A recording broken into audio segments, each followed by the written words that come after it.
siguiendo este webinar el día de hoy, así como al equipo de Cedética PSIC por haberme invitado a participar. Entonces, antes de comenzar, quisiera contarles un poco el recorrido que he realizado para llegar hoy a hablarles de este tema de la presentación. Entonces, en el año 2004, durante mis estudios como ecóloga en Bogotá, comenzó mi interés por el cómo lograr analizar y representar de una manera dinámica la evolución de un territorio utilizando datos duros, pero también integrando el aporte de los actores locales.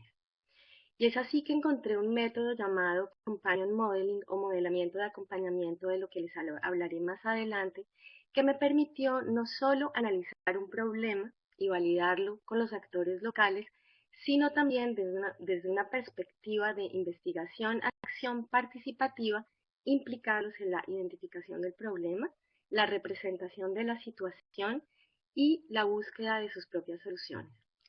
Entonces, durante estos últimos años me dediqué a trabajar en la ingeniería de los procesos participativos para acompañar la construcción de acuerdo entre actores diversos en la gestión de los recursos naturales, de los territorios, de los riesgos, utilizando modelos de simulación y puestas en situación. Me llamo Manuela Vieira Pac, yo soy colombiana de nacimiento, pero resido en Francia desde hace alrededor de unos 7 años y trabajo actualmente como consultora independiente y también asociada a una empresa francesa cooperativa llamada LISOT, especializada en la ingeniería de los procesos de concertación. Entonces le voy a pedir a cada uno de ustedes que si tienen preguntas o comentarios, así como lo indicó Julio, no duden en escribirlas en el chat, que aquí estoy para responderlas. Igualmente pueden ver mi mail y pueden escribirme si tienen o quieren profundizar sobre algún tema, y la página y el enlace del ISODE para poder conocer un poco más sobre el trabajo que realizamos. Bueno, entonces, como para comenzar, pues no sé de dónde provienen ni qué tipo de trabajo realizan ustedes, pero pues vemos que hoy en día cada vez más hay una demanda de la participación de los actores locales en el desarrollo de los proyectos de interés público, como lo es, por ejemplo, la construcción de infraestructuras y su gestión. Pero también muchos de ustedes lo han vivido en la práctica.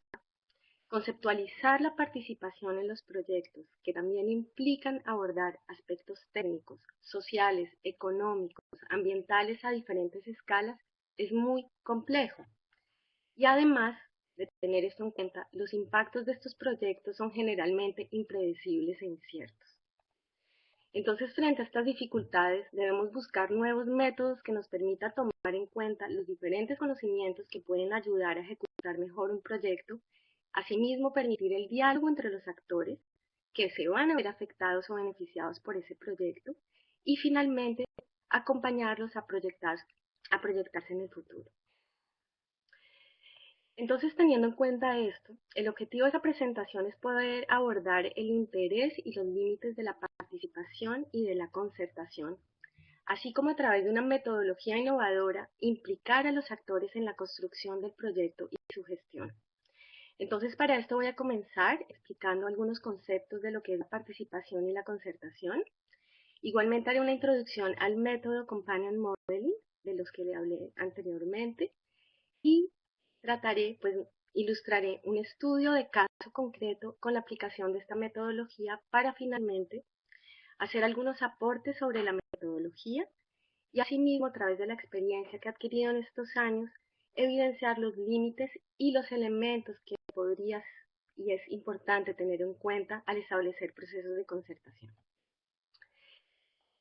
Entonces, para comenzar, es interesante entender la evolución de la acción pública en el desarrollo local.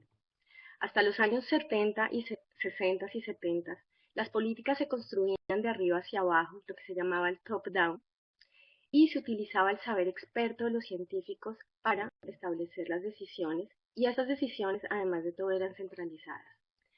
A partir de los años 80 hay una descentralización y comienza a reconocerse la habilidad de los actores locales en su propio desarrollo.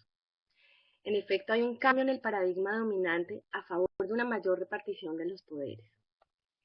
Pero no es sino a partir de los años 90 que se reconoce formalmente en las políticas la importancia de la participación, y con la llegada del concepto de desarrollo sostenible, la Declaración de Río de Janeiro, y sus programas de acciones con las Agendas 21 y más tarde la Convención de Aarhus, más o menos en el año 98, se reconocen los derechos públicos del acceso a la información, a la participación pública y el acceso a la justicia en los procesos decisionales en temas medioambientales. Entonces se reconoce que se necesita una comprensión sistémica de los problemas, así como la participación de todos los actores que están implicados para entender sus necesidades y así limitar los riesgos que pueden provocar efectos negativos que además no son predecibles. Pero, ¿qué está detrás del concepto de la participación? Entonces, hoy en día hay un consenso que es muy pertinente y beneficioso hacer participar a la gente en los proyectos. Y, aun si todo el mundo está de acuerdo, no todos lo están por las mismas razones. Y es así que Yves Saint-Omer, un francés, escribió y identificó tres objetivos que pueden estar detrás de la participación. El primero es hacer participar para mejorar la gestión pública en los aspectos administrativos. El segundo es influir en las relaciones sociales en los aspectos sociales. Y finalmente, democratizar la democracia en los aspectos políticos, es decir, politizar a los ciudadanos y hacerlos participar en el proceso de toma de decisiones. Entonces, de una manera más profunda, podemos ver que hay tres tipos de objetivos de la participación. Uno puede ser un objetivo técnico de gestión, es decir, hacer participar a las personas para aumentar la eficiencia y la eficacia de un proyecto. Entonces, con esto se pueden mejorar los resultados de un proyecto porque los ciudadanos pueden hacer aportes a la planificación y con base a sus conocimientos y sus necesidades. También pueden mejorar la aceptación de una solución porque participan de esta construcción de la solución. También se pueden anticipar los puntos de bloqueo y eliminarlos, así como los futuros conflictos. También puede haber un objetivo de buscar una mayor transparencia en la administración pública y en la rendición de cuentas para reducir, por ejemplo, la corrupción y el clientelismo. Y finalmente puede haber un mejor reparto de los recursos dentro del proyecto. Pero también puede haber un objetivo social detrás, como provocar un cambio social. Es decir, se puede buscar reforzar el vínculo social entre los actores, incrementar su autoestima y la confianza por medio de un diálogo y también por la búsqueda de un objetivo común. También se puede generar un aprendizaje sobre un tema o sobre una manera nueva de colaborar. Se pueden también empoderar a las partes interesadas o implicar a los que generalmente están excluidos, entonces implicar y hacer valer los intereses de los grupos marginados. Y finalmente puede también haber un objetivo mucho más democrático que es provocar un cambio político en donde se puede buscar crear una cultura política y social de diálogo en una sociedad o en un grupo de actores, como aumentar la confianza en el sistema político o acercar a los tomadores de decisiones a los demás actores.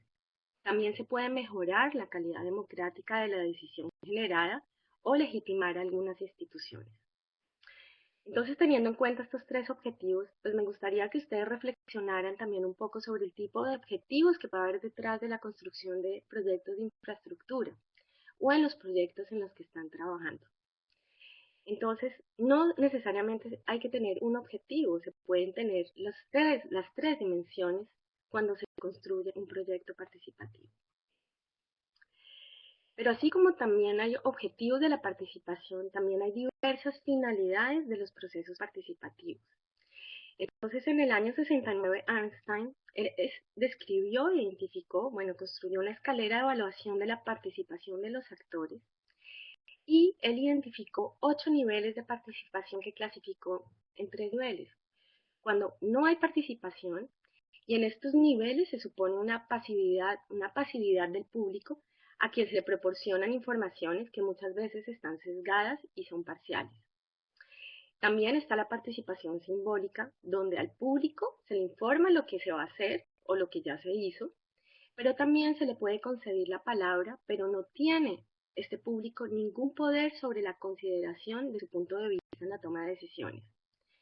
Y también puede haber un nivel mucho más elevado en donde las opiniones y los puntos de vista de los ciudadanos pueden tener alguna influencia sobre la decisión, pero son quienes detienen el poder al final de cuentas los que toman las decisiones. Y hay un último nivel que es el poder ciudadano, donde el público ya puede comenzar a negociar con los responsables del proyecto o de lo que se vaya a realizar un acuerdo sobre sus responsabilidades y los niveles de control. Entonces puede haber una delegación parcial también de poderes o una delegación total, que es el control ciudadano, y este evidentemente es el que menos encontramos. Y en resumen, podemos ver que si la finalidad es ser informado, esto se llama información. Si la finalidad es dar una opinión, a esto le podemos llamar consulta. Si la finalidad es construir conjuntamente las propuestas, es esto lo que nosotros llamamos concertación. Y finalmente, cuando la finalidad es decidir conjuntamente, a esto le llamamos codecisión. Entonces, en esta presentación vamos a centrarnos en los procesos de concertación en donde el tomador de decisión no ha decidido todo sobre el proyecto. Por ejemplo, si un proyecto tiene solamente una opción que busca compensar a los actores que van a ser afectados negativamente por un proyecto, a esto no lo consideramos concertación, sino una negociación de tipo compensación de una manera bilateral. Entonces no hay una construcción colectiva o conjunta del proyecto. Por el contrario, un proyecto que está abierto a modificar algunos o todos sus componentes, por ejemplo, el lugar donde se va a colocar la infraestructura, o los tipos de beneficiarios, el tamaño de la infraestructura o la gestión social de esta infraestructura, esto sí puede incluir una fase de concertación con las partes interesadas. Entonces voy a comenzar por presentarles dos ejemplos completamente opuestos de dispositivos de participación. Este es un ejemplo típico en Francia, en la ciudad en la que vivo, en el sur, en Montpellier, en la que al final de un proceso, de una llamada consulta pública y en donde la decisión ya está tomada, se invita a la población a dar su opinión. Entonces imagínense ustedes como ciudadanos que se les pida dar su opinión de esta manera.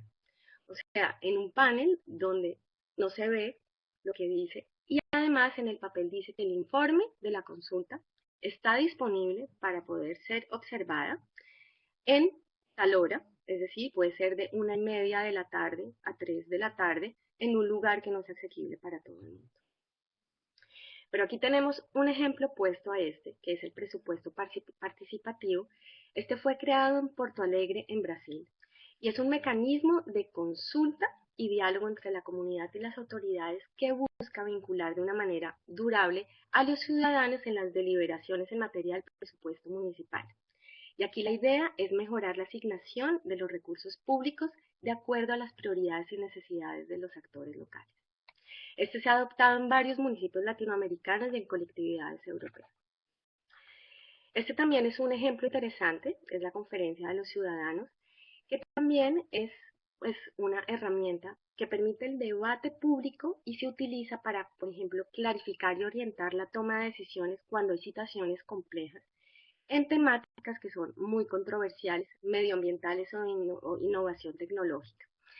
Entonces, este es un panel que está destinado a abrir un diálogo directo entre los ciudadanos, los investigadores, los expertos, los responsables industriales y los políticos, y es un proceso que puede durar algunas semanas o varios meses. Entonces se nombra un comité organizador de la conferencia, donde se reclutan a participantes, a formadores y expertos que pueden intervenir en el debate. Entonces hay una fase preparatoria donde se convoca una muestra representativa de la población y se conforma un panel de ciudadanos. Posteriormente se les forma con documentos escritos y exposiciones de expertos de diferentes disciplinas y de posiciones completamente diferentes sobre el tema. Hay una fase de debate que puede ser complementada por entrevistas a científicos y representantes de las partes interesadas. Posteriormente hay una fase de escritura donde los ciudadanos dan su opinión con los criterios que construyeron y analizaron. Y finalmente esto se le presenta a los tomadores de decisiones que pueden usar estas recomendaciones y estas consideraciones para responder mejor a las necesidades de los ciudadanos. Entonces no sé si haya preguntas hasta ahora. Los pueden escribir en el chat. Y bueno, creo que no hay, Julio. No, de momento no, ¿Preguntas? Ok, nadie ha hecho ninguna pregunta. entonces voy a continuar.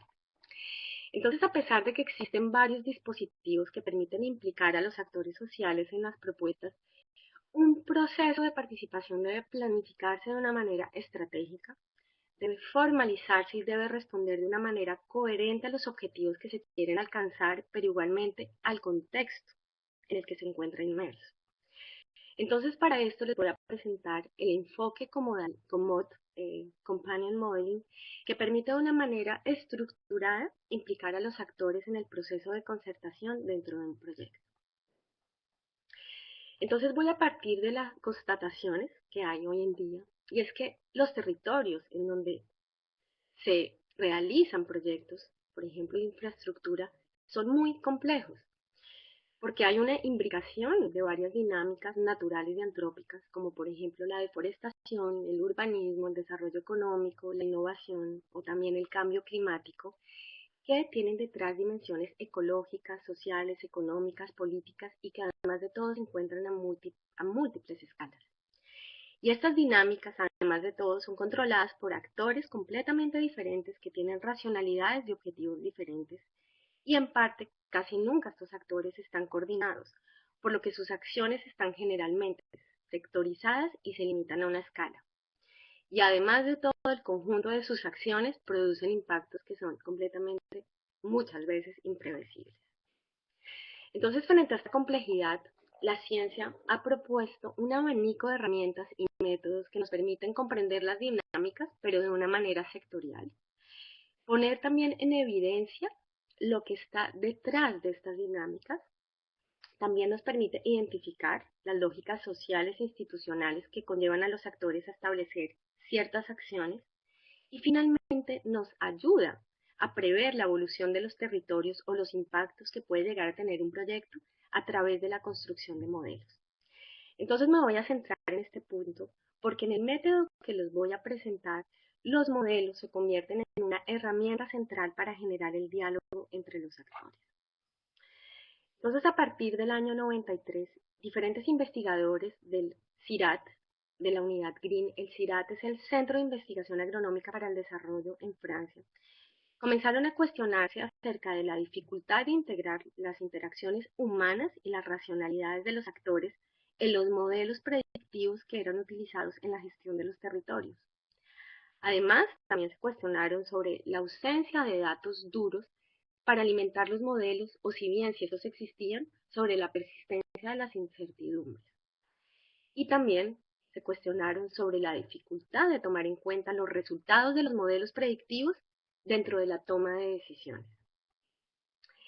Entonces, para responder a estos cuestionamientos, ellos desarrollaron un método que llamaron Companion Modeling o modelamiento de acompañamiento, que les permitía construir modelos con los usuarios del territorio sobre el uso y la dinámica de los recursos frente a un problema o a un proyecto, validar este modelo con los mismos actores y hacerlos jugar para simular escenarios futuros y experimentar los posibles impactos que puede llegar a tener un proyecto, y asociarlos, estos modelos, a un proceso de concertación para construir propuestas conjuntas sobre el diseño e implementación de un proyecto o un proceso. Entonces ahora concretamente voy a describirles este método de una manera mucho más práctica. Sí, Manuela, tenemos una pregunta. Sí. Okay. Mira, Francesc Beni nos dice que entiende que es muy difícil la explicación del proyecto a personas no técnicas para que den su opinión. ¿Cómo se resuelve este aspecto? Bueno, eso vamos a verlo aquí en las diferentes etapas de este proyecto. Entonces, pues me gustaría responder después de presentar cómo funciona este proceso, porque creo que puede ayudar a responder a la pregunta. ¿Ok? O sea, Perfecto. listo. Entonces, las etapas del proceso COMMOD y las herramientas que se utilizan es que, bueno, en un inicio se realiza una comunicación y una información del proyecto que se va a realizar con los actores del territorio y asimismo sobre el proceso participativo que se va a establecer.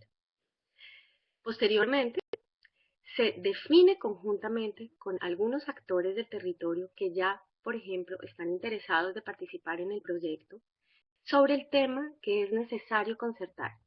Porque es cierto que uno puede llegar ya con el proyecto de construir alguna infraestructura específica o con un proyecto, no sé, de desarrollo mucho más amplio, pero hay temas que se pueden concertar con los actores y es en esta etapa que es importante definir con ellos sobre qué temas a ellos les interesa concertar. Y posteriormente se construye con los actores del territorio y también con los técnicos, con los científicos que conocen el tema, un diagnóstico técnico y participativo para entender, por un lado, el contexto en el que se encuentra inmerso el proyecto, incluyendo variables técnicas, sociales, económicas, productivas, es decir, todo lo que puede estar en juego alrededor de ese proyecto. Y asimismo, después de entender el contexto, representar el sistema en un modelo conceptual. Entonces, ¿cuáles son las herramientas que utilizamos? Por un lado, el análisis del juego de actores para entender cuáles son los actores que están alrededor del proyecto y que pueden verse afectados frente a un tema, por ejemplo, el tema que se va a concertar.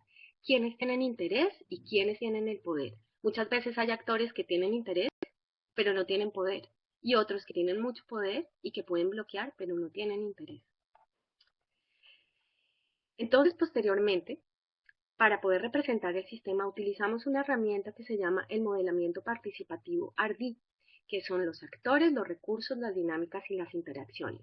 Entonces se formaliza con los actores de una manera participativa quiénes son los actores que están en este territorio y que pueden beneficiarse o afectarse en la situación actual, cuáles son los recursos que están en juego, pueden ser recursos económicos, recursos también, recursos económicos, recursos naturales, las dinámicas que están detrás, que también pueden verse afectadas, dinámicas ecológicas, dinámicas sociales, institucionales, y las interacciones que se producen entre todos estos elementos. Después de formalizar esto, se construye un modelo conceptual del sistema, alrededor de la situación actual, incluyendo todos los actores, las dinámicas, las interacciones que hay en este territorio. Posteriormente se traduce este modelo conceptual a un modelo dinámico. Entonces se puede desarrollar un modelo de simulación informático, pero también se puede desarrollar el modelo de simulación bajo un formato llamado juego de roles y es de lo que les voy a hablar principalmente el día de hoy. Posteriormente, después de construir este juego, con las informaciones que se obtuvieron a través de los talleres participativos y también talleres expertos, se realiza una validación para ver si el juego realmente o el modelo se parece a la realidad y se realiza una calibración con los datos reales. Posteriormente se hace una preparación estratégica de cómo se va a utilizar esta simulación y cómo se va a realizar el diálogo entre los diferentes actores, es decir, en un caso particular, entre agricultores, por ejemplo, y los tomadores de la decisión final. Posteriormente se utiliza este modelo para simular la evolución del sistema actual y probar varios escenarios. Entonces aquí tenemos un caso de un juego de roles utilizado para simular la evolución de un fenómeno de inundaciones bajo diferentes escenarios climáticos. Después de realizar esta simulación, se genera una discusión grupal para iniciar las reflexiones con los actores que están involucrados y se construyen subgrupos para debatir, identificar y construir propuestas de acuerdo a los temas que se identificaron importantes. Esto lo vamos a ver mucho más adelante a través del ejemplo que les voy a presentar. Y finalmente se hace una evaluación participativa del proceso. Entonces, en el resumen, aquí se pueden identificar 3 etapas importantes a tener en cuenta y los diferentes objetivos y las herramientas. Entonces, en una primera etapa se define el tema, se hace un diagnóstico participativo y experto y se representa el sistema con los actores que van a ser parte del proceso participativo. Posteriormente se utilizan las herramientas pues las típicas para analizar el contexto, como las encuestas, las entrevistas, talleres de diagnóstico participativo, información secundaria, y asimismo la herramienta ARDI de modelamiento participativo para explicitar quiénes son los actores, los recursos, las dinámicas y las interacciones. Posteriormente se hace una simulación y una prospectiva, es decir, la evolución del sistema actual para probar varios escenarios, y esto necesita como herramienta la construcción de un modelo informático o un juego de roles utilizando las informaciones que se obtuvieron en la primera etapa. Y finalmente se construye un debate sobre las diversas perspectivas y la búsqueda de un consenso, y aquí las herramientas son las animaciones de grupo, donde en realidad son facilitación de grupos donde se utiliza la lluvia de ideas, los grupos focales o las plenarias, por ejemplo. Manuela, Entonces, tenemos un par de sí, preguntas. Si quieres, ¿quieres que las veamos o quieres continuar y las vemos claro que luego? sí. Vale. Pues yo miro Mira, si... vale. Perfecto. Sandra Chancay pregunta cómo se pueden conjugar los diferentes intereses de beneficiarios y responsables del proyecto. Ok. Bueno, para lidiar con los intereses, pues inicialmente, como expliqué, primero es importante ver cuáles son los diferentes actores, cuáles son los intereses que hay alrededor de un proyecto. Y efectivamente siempre vamos a encontrar personas que tienen diferentes visiones sobre un problema e intereses también.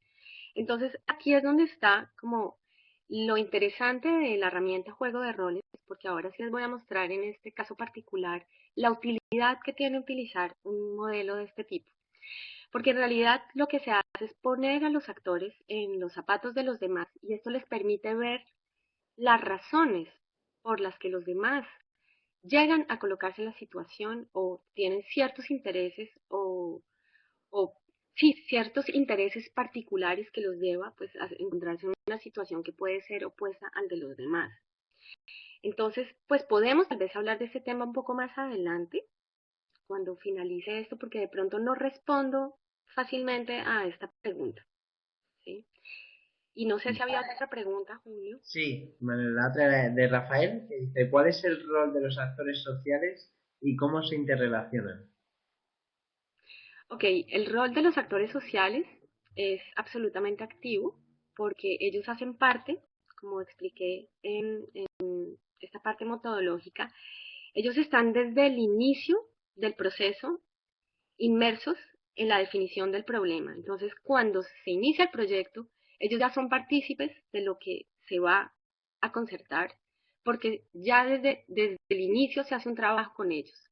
Entonces, a partir de ese momento, lo importante es hacerlos partícipes del proceso hasta el final, en donde se van a tomar decisiones al final de la concertación. Entonces ellos son partícipes a lo largo de todo el proceso de concertación. Perfecto, pues Vale, esas dos preguntas. ok, muchas gracias. Entonces, para ilustrar este método, les voy a presentar un estudio de caso de un proyecto en curso en el que estoy trabajando actualmente y del que llegué específicamente hace 10 días. Y este proyecto, llamado Inundable, ocurre en el sur del Ecuador, en la subcuenca del río Daule, y asocia a actores tanto del desarrollo como a instituciones públicas con financiamiento de la Unión Europea. Entonces, este proyecto Inundable tiene como objetivo disminuir la vulnerabilidad de los agricultores al fenómeno de las inundaciones. Y para eso se construyeron tres componentes. Hay un componente de agroecología que permite reducir, pues hace talleres de agroecología para reducir los costos de producción de los agricultores y así verse menos afectado ante un fenómeno de inundaciones. El segundo componente se refiere a las estrategias resilientes, que es qué pueden hacer los actores para verse menos afectados. Y finalmente, hay un componente de concertación, que es el que nos interesa abordar el día de hoy. Entonces, en este componente lo que se busca es mejorar la coordinación entre los actores implicados en la gestión de las inundaciones a través de un proceso de concertación utilizando el enfoque común. Esta concertación lo que busca al final de todo el proceso es un plan de acciones interinstitucional para reducir el riesgo de la inundación, es decir, la amenaza de inundación y la vulnerabilidad de los actores al fenómeno de inundación que además de todo ocurre casi todos los años en esta zona. Entonces, este es el proceso de concertación que planteamos para este proyecto. Entonces, todo inicia con un diagnóstico inicial para poder entender la vulnerabilidad de los agricultores al fenómeno de las inundaciones y la gestión del riesgo por parte de las instituciones públicas que se producen en la actualidad. Entonces, para esto se trabajó con información existente, pero igualmente se hicieron entrevistas a las instituciones y talleres de diagnóstico participativo en los diferentes sectores del territorio, con diferentes actores representativos de diferentes tipos de tipologías de sistemas de producción. Posteriormente se hizo una producción de una herramienta para poner en situación a los diferentes actores frente al riesgo de inundaciones y así construir y evaluar las posibles soluciones. Entonces fue en este momento que se diseñó un juego de roles que llamamos Inundables. Pero este juego es importante validarlo, porque a pesar de que se construyó con las informaciones de las personas, pues es importante ver si la representación que realizamos se parece a la realidad y puede ayudarnos a acompañar así el proceso de concertación. Entonces se hicieron talleres hace 10 días de preparación a la concertación para probar y validar el juego de roles con los mismos actores locales, generar un diálogo sobre las alternativas de qué se puede hacer para disminuir los efectos negativos de las inundaciones y finalmente preparar este taller multiactores identificando sobre qué temas se debe concertar con las instituciones públicas y con quiénes. Entonces aquí se hizo este test de juego de roles con los agricultores por un lado, para que ellos pudieran validar la realidad y decir, sí, esto es lo que ocurre en la realidad cuando me inundo, y por el otro lado las instituciones, para que ellos validaran las acciones institucionales de gestión de inundaciones, pero igualmente para ponerlos en los zapatos de los agricultores y así ellos pudieran también sentarse con los agricultores a discutir sobre una representación conjunta que tienen del fenómeno de las inundaciones, para finalmente llegar a un taller final de concertación multiactores a nivel de toda la cuenca para producir un plan de reducción del riesgo de inundaciones y sus impactos. En este taller multiactores se mezclan los agricultores y las instituciones para generar ese diálogo. Entonces, aquí ilustro con unas imágenes el diagnóstico inicial que se realizó con los agricultores para identificar la vulnerabilidad en cada diferente sector del territorio y posteriormente con la información secundaria, con todo lo existente, con todo el diagnóstico de contexto que realizamos, construimos la herramienta de simulación para articular las informaciones existentes sobre las inundaciones, tanto en los aspectos socioeconómicos y productivos de los agricultores, así como en el flujo de agua, utilizando datos hidrológicos y también de precipitaciones, y las acciones de gestión de las inundaciones. Posteriormente construimos una representación, queremos y buscamos con esta herramienta construir una representación compartida del fenómeno de las inundaciones y su dinámica a escala de la cuenca. También representar la problemática de las inundaciones a escala del predio y finalmente con todos los actores que participaron poner en debate el tema de las estrategias familiares y las acciones institucionales antes, durante y después de un fenómeno de inundación. Y esto para reducir el riesgo. Entonces, ¿cómo funciona el modelo formalizado en el juego de roles? Entonces, en estas herramientas se representó el territorio a partir de un mapa real. Entonces, aquí tenemos el mapa real y aquí la representación simplificada de este territorio, en donde se ven claramente los ríos y los afluentes que aportan a la inundación. Aquí vamos a hablar de inundaciones por inundación del río. Entonces, en la zona blanca se puede observar las zonas que son más vulnerables a la inundación y esto se compiló con los datos reales del Sistema de Gestión de Riesgo del Ecuador. Posteriormente, se representó la heterogeneidad de familias y los sistemas de producción, así como sus diferentes vulnerabilidades a las inundaciones.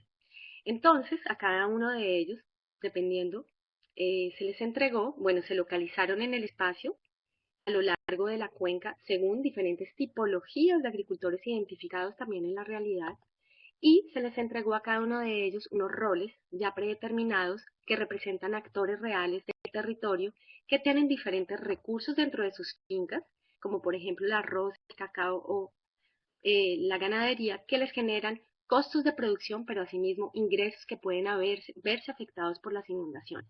Pero también hay actividades extra, como por ejemplo la venta de mano de obra que ocurre en la realidad y que puede verse afectado con la inundación.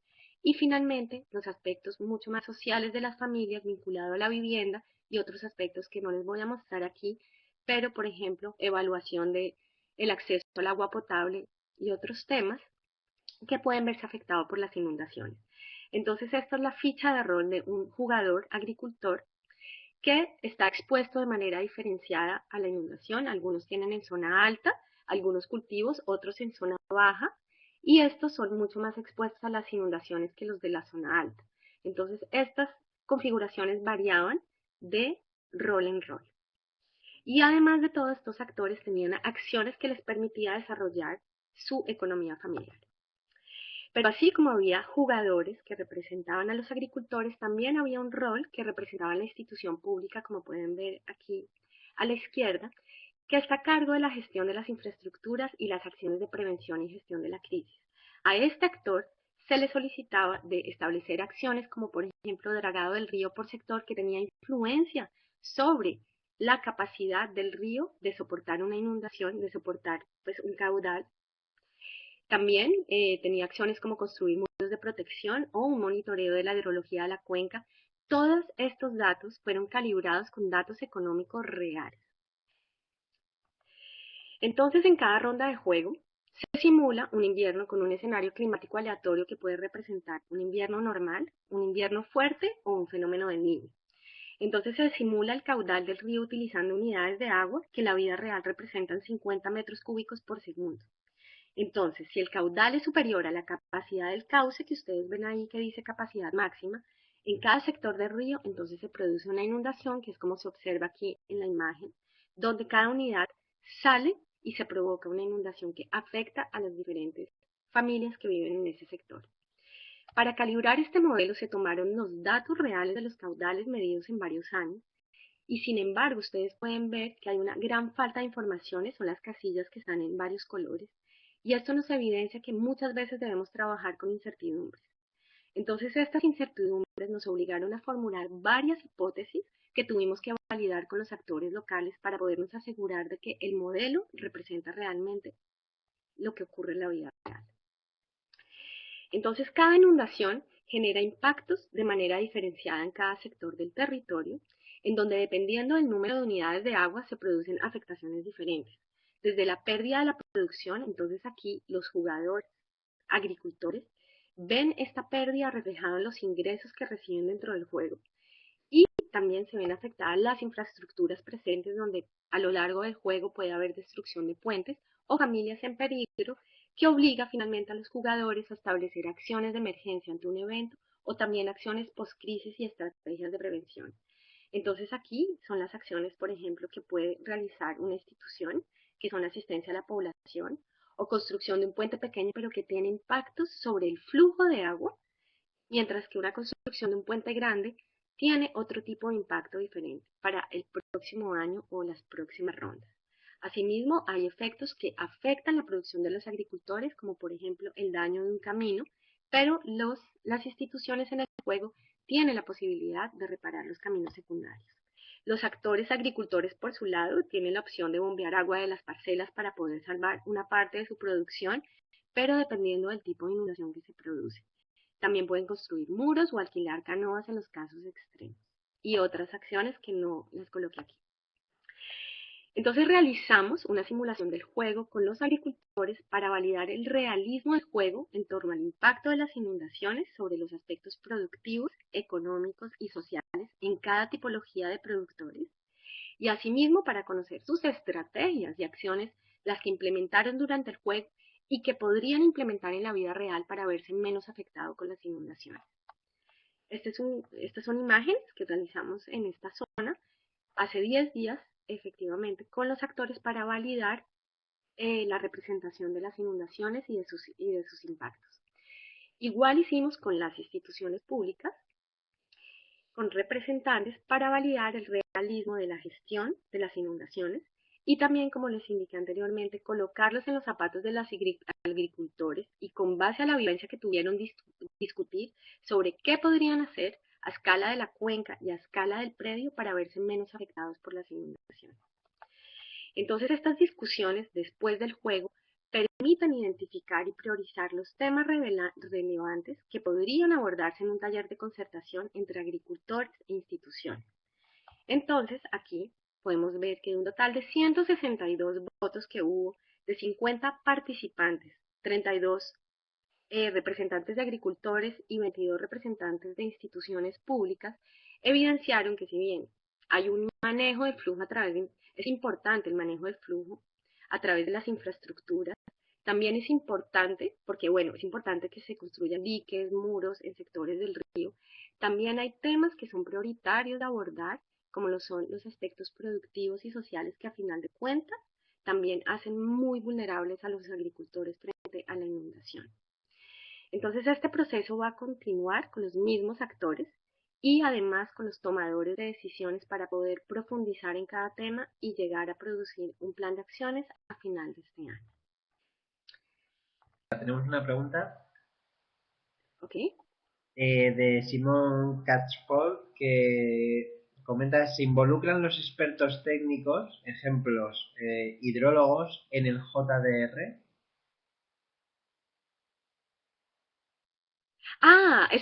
Está como formulada como una pregunta. Claro que sí. La idea es involucrar a todos los actores claves que pueden aportar a los conocimientos del sistema. Entonces, es decir, los técnicos es muy importante que participen desde el inicio en la construcción de las informaciones que se van a producir. Entonces, esto lo vamos a ver en los elementos a tener en cuenta en este tipo de procesos de concertación, pero evidentemente los expertos en un tema que llamamos expertos, porque bueno, los actores locales también lo son, desde sus vivencias y su relación con el ambiente. Efectivamente, los técnicos y los científicos eh, deben y tienen que hacer un aporte importante sobre los estudios que realizan en el territorio y debe complementarse con la realidad de los agricultores que también tienen conocimientos muy válidos sobre las dinámicas que ocurren en esos territorios. Entonces, bueno, aquí para finalizar, me gustaría presentarles con base en la experiencia que he adquirido en estos años, los aportes de este método, así como los límites y los principios que se deben tener en cuenta para obtener mejores resultados en los procesos de concertación. Entonces, los aportes de la herramienta, del método Companion Modeling para los proyectos, pues son de varios tipos. Por un lado, permiten, pues como he hablado también anteriormente, además de poner diferentes saberes alrededor de la mesa, también permite representar la situación actual y simular su evolución bajo diferentes escenarios, por ejemplo, con o sin infraestructura o, por ejemplo, con escenarios climáticos. También permite que los actores se puedan proyectar en el futuro y exploren cómo la situación puede cambiar y cómo pueden verse afectados o impactados por un proyecto. También les permite a los tomadores de decisiones ponerse en la situación de los demás actores y poder entender las lógicas que están detrás y los intereses de los actores que muchas veces están siendo o van a ser afectados por el proyecto.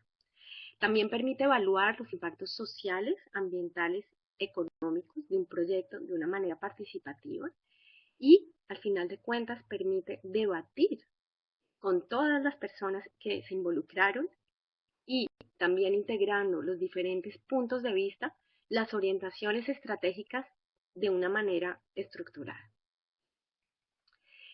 Pero ¿cuáles son los límites también que vemos generalmente que ocurren cuando implementamos este tipo de procesos de concertación? Entonces hemos visto que si en los proyectos las decisiones están tomadas o si las tensiones son muy importantes entre los tomadores de decisiones y algunos intereses en juego, no se debe establecer una concertación, sino otro tipo de estrategia. También, por ejemplo, si el que conduce el proceso no es legítimo, el proceso no va a funcionar porque los actores no le van a dar legitimidad ni al actor que lleva el proceso ni al proceso mismo. También los resultados, y hemos visto esto y es bastante importante, es que los resultados del proceso dependen más de la voluntad política de los tomadores de decisión que de los datos disponibles o del mismo interés de los actores en participar. En efecto, hemos visto que generalmente los usuarios más afectados siempre les interesa participar. Y finalmente, si el poder sobre la implementación del proceso está únicamente bajo el control directo de una de las partes interesadas, hay un riesgo de que el proceso no sea aceptado por las otras partes interesadas. Entonces, ¿cuáles son los elementos a tener en cuenta para poder sobrepasar alguno de estos límites? Importante clarificar los objetivos de por qué se quiere hacer participar a los actores sociales dentro de los proyectos. Clarificar hasta qué punto se quiere implicar a los actores en el proceso de decisión. Es decir, vamos a informarles sobre lo que ya está decidido, vamos a consultarles o realmente vamos a establecer un proceso de concertación con ellos para que ellos hagan parte de las soluciones que se van a establecer en ese territorio. O una codecisión. También es importante tener en cuenta el trabajo de los participantes cuenta y por lo tanto debe tener un impacto en el proceso de toma de decisiones. Si llamamos a los participantes a trabajar en el proyecto participativo, entonces debe haber un impacto en la decisión final sobre lo que ellos realizaron a lo largo del proceso. También el proceso de concertación debe ser transparente en los objetivos de qué se quiere hacer, sobre qué se quiere concertar, y por esto es importante definir con los mismos actores sobre qué se va a concertar. Por otro lado, debe ser transparente en el desarrollo del proceso mismo a nivel metodológico también, quiénes van a involucrarse, cuáles son los actores que van a ser parte. Y también debe haber una transparencia en la decisión final, porque al final el que toma la decisión de construir la infraestructura no es el pequeño agricultor que va a ser afectado, por ejemplo. Pero entonces, si en la decisión final no se van a tomar en cuenta algunas contribuciones, entonces debe haber transparencia en el por qué no se hizo con los participantes. Y esto es de las cosas más importantes que se debe negociar muchas veces con los que van a tomar la decisión de realizar algún proyecto. También es muy importante integrar todos los intereses en juego y a los actores desde el inicio del proyecto hasta las recomendaciones para poder obtener mejores resultados y lo más importante, si se integran los intereses de los actores dentro del proceso, se va a legitimar el proceso. Si los actores participan de la construcción del juego de roles, van a legitimar el proceso porque ellos mismos ayudaron, así como los técnicos, así como todos los participantes, a darle legitimidad a lo que se está realizando, porque hicieron parte y fueron partícipes de él.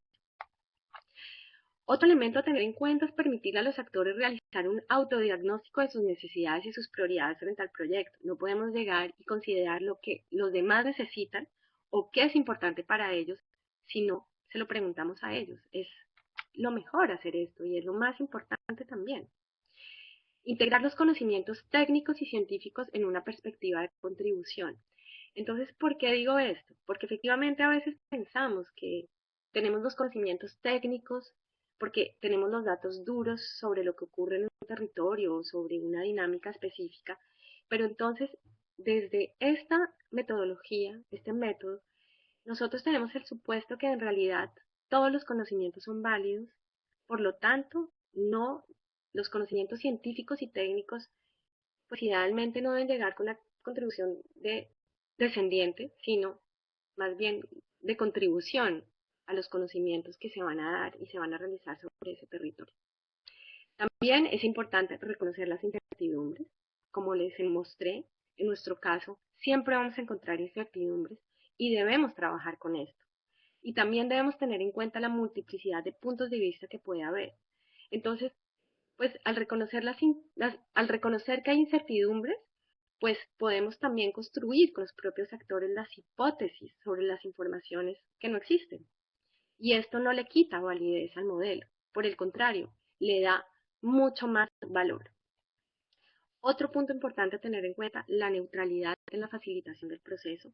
Efectivamente, si una de las partes interesadas va a ser quien lleve el proceso y lo facilite, pues generalmente él va a llevar al resto del grupo a pensar lo que él le interesa que se realice.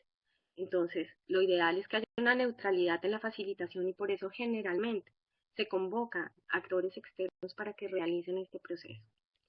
Y finalmente, asegurarse de que todos los participantes accedan por igual al proceso de concertación. Entonces, estos son algunos elementos que pueden, pues realmente, generarnos buenos resultados en los procesos de concertación.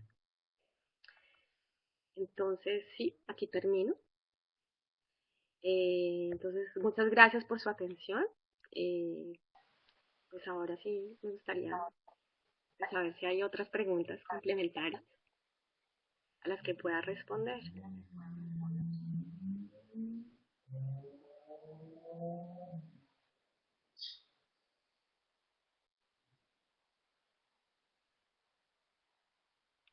Pueden utilizar el chat si quieren para hacer cualquier pregunta o aclaración que necesiten.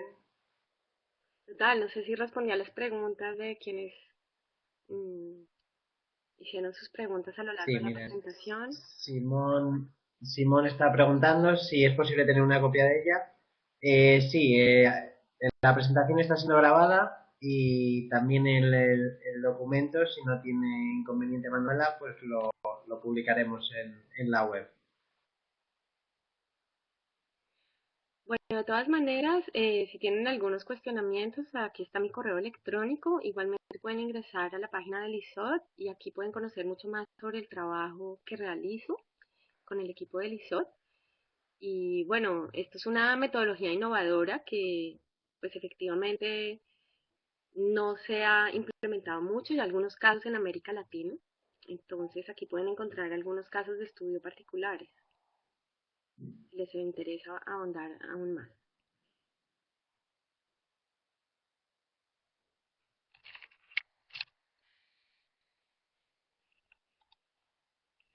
No sé si alguien más tiene alguna pregunta.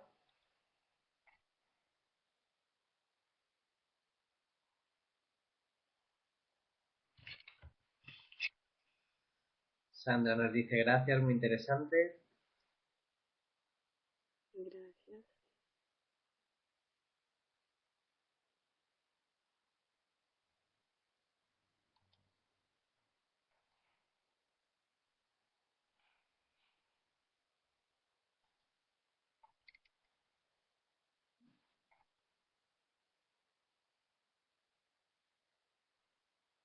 Creo que no hay Bueno, pues preguntas. no parece que haya más dudas.